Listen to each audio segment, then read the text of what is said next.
સુરત જિલ્લા cricket association પ્રમુખ કનૈયા કોન્ટ્રાક્ટરની ધરપકડ કરવામાં આવી. કરોડો રૂપિયાની ઠગાઈ અને વિશ્વાસઘાતના કેસમાં ધરપકડ કરવામાં આવી છે. બોગસ પાવર ઓફ એટર્નીથી 2.92 કરોડની લોન લઈ ઠગાઈ આચરવામાં આવી.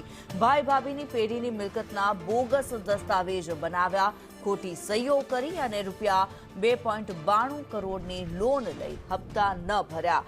ઇકોસેલમાં વિશ્વાસઘાત ઠગાઈની ફરિયાદ નોંધાવવામાં આવી.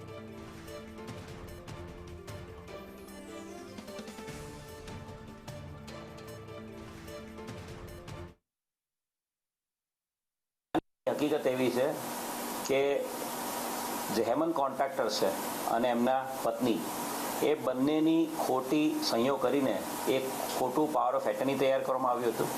અને આ પાવર ઓફ એટર્ની આધારે જે અઠવા લાઇન્સ વિસ્તાર છે એની અંદર પ્લોટ નંબર 273 એની અંદર જે RDS હાઉસ નામનું જે બિલ્ડિંગ છે એની ઉપર મોર્ગેજ લોન લેવામાં આવી હતી. અને લોન કનૈયાલાલ કોન્ટ્રાક્ટર લીધી હતી. અને લોન લેવા માટે જે દસ્તાવેજ આપવામાં આવ્યા હતા એ આ ફોર્જ પાવર ઓફ એટર્ની આપવામાં આવેલી હતી. અને એના આધારે 2,92,00,000ની લોન બજાજ ફાઇનાન્સમાંથી લેવામાં આવેલી હતી. અને આ લોનના હપ્તા કનૈયાલાલ કોન્ટ્રાક્ટરે ના ભરતા એની ઉપર 70